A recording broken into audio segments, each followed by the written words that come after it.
definitely welcome. I definitely want to hear about the projects you're doing with AI, but talk about your work. How did you end up starting IndigiGENIUS, and what are some of the ways that you got started at this? Well, it started with research. So I was an Amazon Alexa employee, a machine learning engineer working on the science behind Alexa, and I thought, why couldn't we do this for ourselves?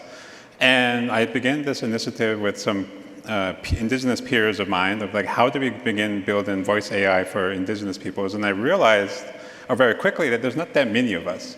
But I knew Mason Grimshaw, and I'm hard to get, I don't read email. He was very insistent and forced himself upon me, in a good way. and then we had this idea of like, why don't we collaborate? Because we both had the same problem. We need more indigenous talent. And he had this idea to do content. And set the stage, because I think you were telling me, and this is shocking, that there's, on average, like one PhD student a year coming out of your community in computer science. Yeah, the CRA Toll-based survey, which surveys schools in North America, like internationally, we only graduate, of all of 2,000 PhD students per year, 1 or 2 are Native American. Often there's none, and very few of us out there in the space. Yeah, and I mean, like, you see it in like the lived experience of day-to-day life on like a reservation. You just aren't coming into contact at all with computer science or less, I guess, AI. It's in your phones and your apps and everywhere, but you're not going to be experienced to the idea that you could be a computer scientist. And so part of the work is teaching skills to indigenous youth, and you've been really active in that with the Lakota tribe, right? Yeah, so I'm Lakota. I'm Shichangu Lakota. Hamataki Epi. Hello, my relatives. It's really important, I think, to do this within my own community, because this AI is it is everywhere, and it's going to be everywhere increasingly so. And we need those conversations to be happening in our own communities, because otherwise we're just sort of at risk of being swept up in the wave of whichever way that takes us. And I think we have a photo of some of the work, if we can pull that up. So again, part of it is showing people what's possible, right. But part of it is also giving them skills so that they can be part of it. Correct. Yeah, so at the Code Camp, we create this environment very intentionally that allows them to be themselves as Lakota youth, but also engage in becoming computer scientists and taking this technology on for themselves. They build applications that both enhance and instill their own culture within themselves. And at the same time, they're learning those skills, and they're being exposed to those skills that would allow them to have careers in industry. And certainly, most of our students will not get that exposure just in the course of their high school learning.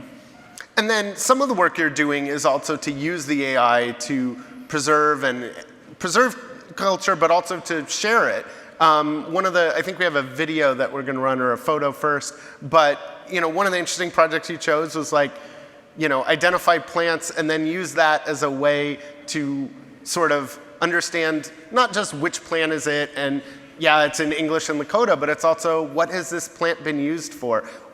Michael, why did you choose that application, and what were you hoping to get out of it?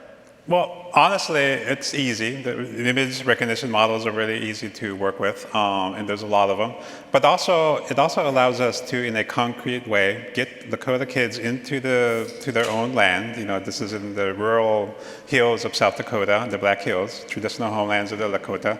And we got them in the hills, collecting samples, being able to identify the plants, and teaching them what they mean. And one of the kids' reaction, and I won't repeat it word for word because it's a rude word, he said, "Holy, there's medicine all around us." Like, because you begin to realize that there's like these food plants that they were coexisting with, and they just ate it up. And the technology created a new venue in which these young people, young men and women, were able to interact with their own culture through using the technology of artificial intelligence. And how do you think through like the role of technology? I think there's some stereotypes that get at play that like technology and indigenous culture are in opposition, and that's really not the case. But you also do bring a sensibility around what is the impact of all this. How do you think through some of those issues, whether it's the environmental impacts or the other impacts of technology, which can be cultural appropriation, data extraction? Yeah, so we're going to talk about it a little bit later, but I work with communities who are ranged from the Northwest Territories, very near the North Pole, all the way down into the Brazilian jungle. And we're working with communities who are entrenched in their cultural centers, which is often rural and disconnected, and they rely upon satellite internet. But they're utilizing internet to advance themselves. They're taking on online courses. One community elder, who's in his nearly 70 years old, taught himself how to build VR applications and is engaging with IndigiGENIUS to build artificial intelligence so you can put on the headset and speak into it. And so we're talking to futurists who are literally on the edge of civilization beyond, well beyond the benefits and fortunes of San Francisco, trying to engage in the technology. We're not trying to stay stuck in history. We're trying to engage our culture in a way that coexists with the future. And sometimes I think it's really, we get divided into a lot of false binaries in our society, but one of them is that it's sort of all or nothing. And like when it comes to data centers, like my sense is some data centers, on native land that are helping improve the economy or helping improve life could be a good thing, but just plopping, gigawatts of energy is probably not a good thing. How do you think about some of those trade-offs? Yeah, so there's a big push right now by the administration, the federal administration, to build more data centers. And a lot of the consequential infrastructure for the backbone of the internet does go through indigenous lands. It follows like I-90 and all that, for example, but interstate I-90. And there's this push to put these big, huge data centers, but there is an ecological cost to a hyperscale warehouse, especially if you're doing it in an ecologically fragile environment. But there are also indigenous communities like the Potawatomi who have a company called Data Holdings in Milwaukee, who is entirely based upon green energy, and it's like nuclear bomb proof too. And it's like this data center, they have contracts with the federal government, it's high security environment, and it doesn't use water. They use alternative energy, like I mentioned. And there is a way to build AI data centers responsibly. And of course, it's coming from the indigenous, because we need to make that trade-off between economic development for ourselves, but also in a way that doesn't impact our environment to the extent that it doesn't need to. And there's a similar issue with data. I mean, on the one hand, today we're using these large language models that are very not representative. English, and specifically American English, is super overrepresented. A lot of cultures and languages are less represented. But there's obviously a societal good in having those data sets be more representative. But just like artists as a community don't necessarily want their data taken to be used to extract and put them out of work. I know a lot of cultures. We wrote in AI Plus a few weeks ago about this initiative that I know you're familiar with that Mozilla is doing, where different communities can say, we are interested in this data being used, but they can actually specify. So a community could say, it can be used but only for research, or it can be used but only if we're paid, or it can be used but only if it's benefiting this geographic region. How important is it that the data that's being collected, that the people whose data it belongs to have a say in how it's used, and how do you approach that? I think it starts with the basic premise that consent is a thing. And in order to give consent, you also need to have agency. And given true agency, you can't be retroactively asking an indigenous community's permission, or any at-risk minority group of like, can we have your data? And be able to accept the fact that we don't want you to use our data. Or if we do give you access to the data, we want it to be the research to be conducted in a way that is beneficial to indigenous communities. And so what I would say to that is that we're not against open data sets like on Hugging Face and et cetera like that, and the copyleft protections. We're interested in just having consent at all. Like a lot of indigenous communities do not want their data at all out there in the internet, and a lot of communities do. And we can't be seen as a monolithic. Just because one tribe wants their data on the world doesn't mean the other one doesn't want it. And we all need to have a bespoke, catered solution to each one, which is really just asking a community, do you want to participate in this at all?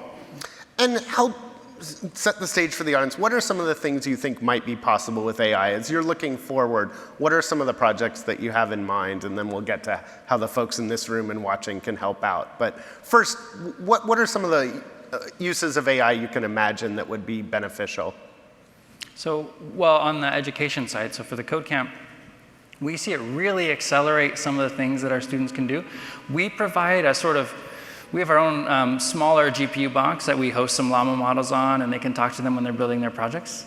And some of them use them, some of them don't. I think it sort of mirrors society, and that some people are really excited about them, some people are kind of hesitant. And what we saw there was some of our students, and we love to work with all of them, but there's some students who want to go even further and further and further, and just setting them loose with the Llama model was really fun. We were supposed to be doing art, just put some squares on the page, put some triangles on the page. This one kid, I kept going and saying, how are you? Can I help you with anything? He kept shooing me away. And I was like, what is going on over there? I came back, I don't know, 20 minutes later, and he had built like Pong out of this drawing package that we use. And I was like, I didn't even know you could do that. But the idea that you could accelerate a student who, he's going to go home and live in a very rural place without a lot of connection to people with experience or expertise in computer science and things like that. The ability for him to take that and just have an awesome idea and just go for it, I think that's super compelling. But there's other stuff too. Yeah, and then real briefly, I referred to it earlier. So I'm part of co-founder of a research project called First Languages AI Reality, which is a program of IndigiGENIUS, where what we're trying to do is build language reclamation tooling for endangered languages in North America. 90% of our languages in the United States are endangered, and far more, 70% of them are critically endangered, where we're probably less than a generation away from them expiring and going to sleep. And so we're building artificial intelligence on the edge with little Cedar boxes, where we put the language in the box, create agentic little tooling where you can engage in a naturalistic way and get education for how to speak your own language, and make them cheap and easily accessible. But that's the next step. And next spring, we should be very excitedly have our very first product out in the future in the space. But right now, we're doing the fundamental science because language models aren't compatible with indigenous languages in North America. So I think we're out of time, but I do want to give you a chance. How can folks in this room and watching online, where should they go and how can they help out? You can find us at indigigenius.com. This is us at Code Camp, which is super exciting. The first year, we only took up like 2 of those stairs, 2 of those steps. I think we're going to need a new set of stairs next year, which is super exciting.